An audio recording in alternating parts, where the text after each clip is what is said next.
গেছে, নামাচ্ছি।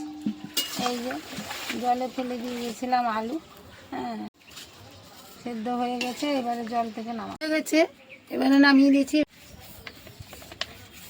একটু চিনি মারলাম, ফুট উঠলেই পেঁয়াজ দিব। চিনিটা লাল হয়ে এসছে, এবারে ফুট উঠছে, এবারে 5 ফোড়ন দিলাম, রসুন, এটা পেঁয়াজ, এটা টমেটো, এটা কাঁচা লঙ্কা।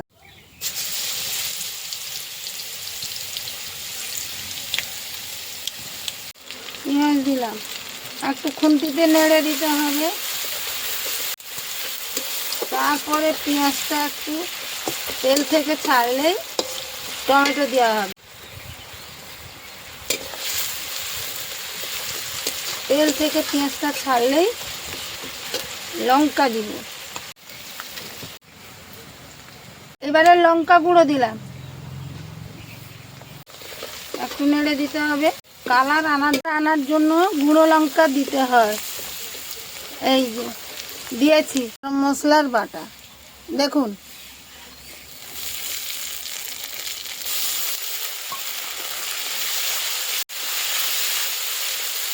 দিলাম, দেখুন 3 চামচ হলুদ গুঁড়ো দিব। এই যে দিতে হবে।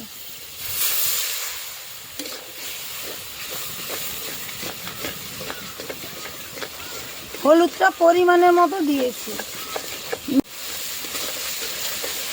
টমেটো কুচিটা দিলাম, দেখুন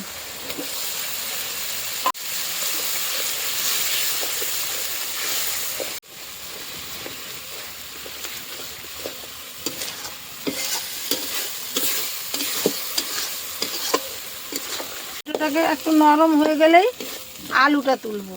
এই টমেটোটা একটু একটু করে কেটে দিচ্ছি, আলু তুলবো। দেখুন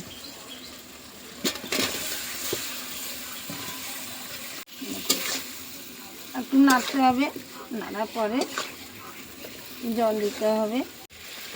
আলুর উপরে একটু নুন দিলাম, পরিমাণের মতো নুনটাও দিতে হবে।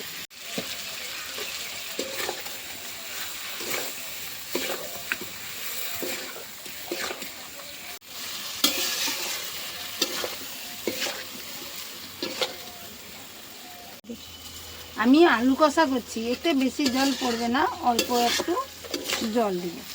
এই যে দেখুন এইটুকুই জল।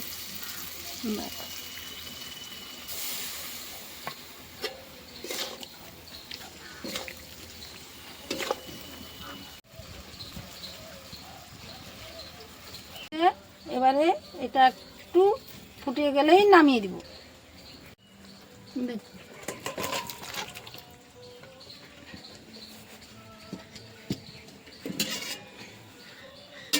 এভাবেই কষাটা হয়। একে গরম ভাতের সঙ্গে খেতে খুবই ভালো লাগে। এর থেকে বেশি জুস থাকলে ভালো হয় না, ঠান্ডা হয়ে গেলেও শক্ত হয়ে যাবে।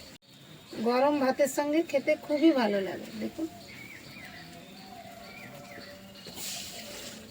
ভিডিওটি ভালো লাগে লাইক শেয়ার কমেন্ট করবেন। চ্যানেলে নতুন হয়ে থাকলে সাবস্ক্রাইব করবেন। আজকের মতো এই পর্যন্ত, পরবর্তী ভিডিওর জন্য আবার ঘুরে আসছি।